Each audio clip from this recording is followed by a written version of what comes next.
پنجاب کے دریاؤں میں سیلابی صورتحال برقرار، مختلف حادثات میں اموات کی تعداد 33 ہو گئی، متاثرہ افراد کی تعداد 20 لاکھ سے زائد۔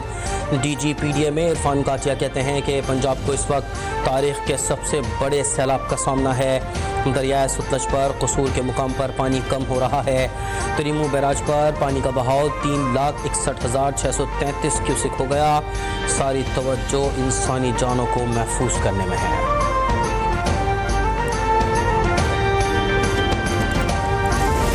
الیکٹریفیکیشن ہے، کلیپسز ہیں، چھت کلیپس کر گئی، اور یہ تو میٹیگیشن، پریونشن اور ایک ارلی وارننگ سسٹم ہے۔ لیکن جو اس وقت حکومت پنجاب ہے، اس نے اپنے اینول ڈیولپمنٹ پروگرام میں نہ صرف میٹیگیشن کے اوپر پیسے رکھے، ڈیولپمنٹ پروگرامز رکھے، بلکہ ایک بہت بڑا چنک 35 ارب کا جو اسمال ڈیمز اور بگ ڈیمز اور کنال کی وائڈننگ ہے، جو واٹر ویز ہیں، اس کے اوپر رکھا ہے۔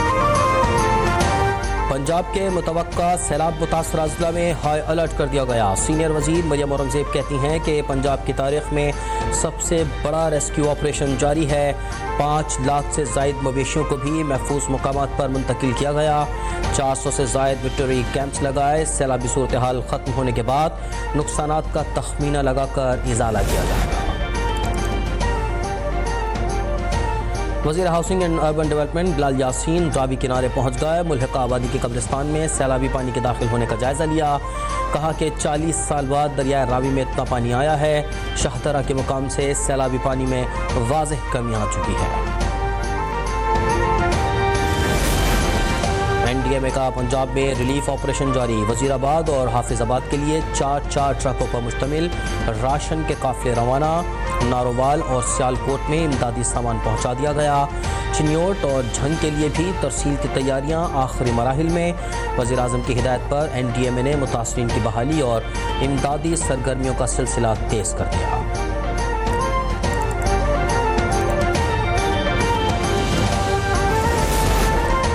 اسسٹنٹ کمشنر پتوکی فرقان محمد خان دماغ کی شریان پھٹنے سے انتقال کر گئے۔ فرقان محمد خان سیلاب کی صورتحال کا جائزہ لینے کے لیے ہیٹ بلوکی میں قیام پذیر تھے۔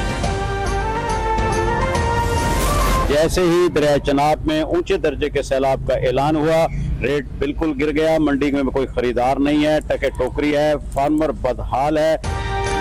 ملتان اور مظفر گڑھ میں سیلاب سے فش فارمنگ انڈسٹری کو بڑا دھچکا۔ دریائے چناب میں حالیہ سیلابی صورتحال کے باعث مچھلی کا ریٹ خطرناک حد تک گر گیا۔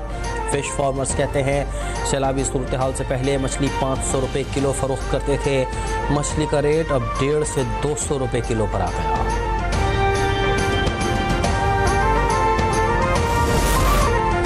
سندھ میں 9 لاکھ کے سکہ سیلابی ریلا آیا تو کچے کا علاقہ ڈوب جائے گا۔ وزیر اعلیٰ مراد علی شاہ نے خبردار کر دیا۔ صوبائی حکومت کو سپر فلڈ کی تیاری کے لیے ہدایت جاری کر دی۔ مراد علی شاہ نے کہا کہ کوشش ہوگی کہیں بھی بند نہ ٹوٹے، کچے کے لوگوں کو اکیلا نہیں چھوڑیں گے، جلد ریلیف کیمپ قائم کریں گے۔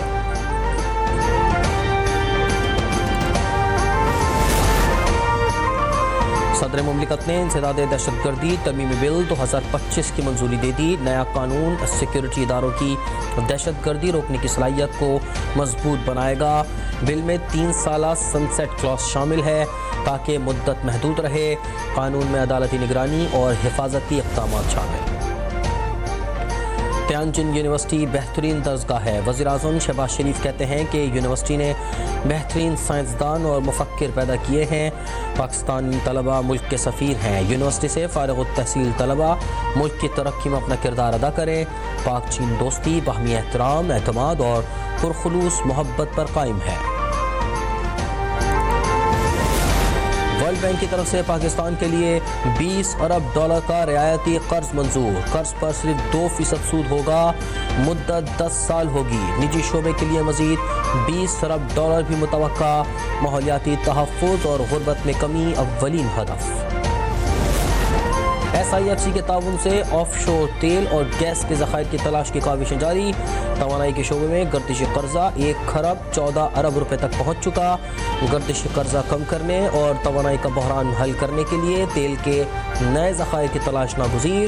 ماڈرن ڈپلومیسی کے مطابق وینزویلا، سعودی عرب اور کینیڈا کے بعد پاکستان دنیا کے چوتھے بڑے آف شور تیل اور گیس کے ذخائر سے مالا مال ہے۔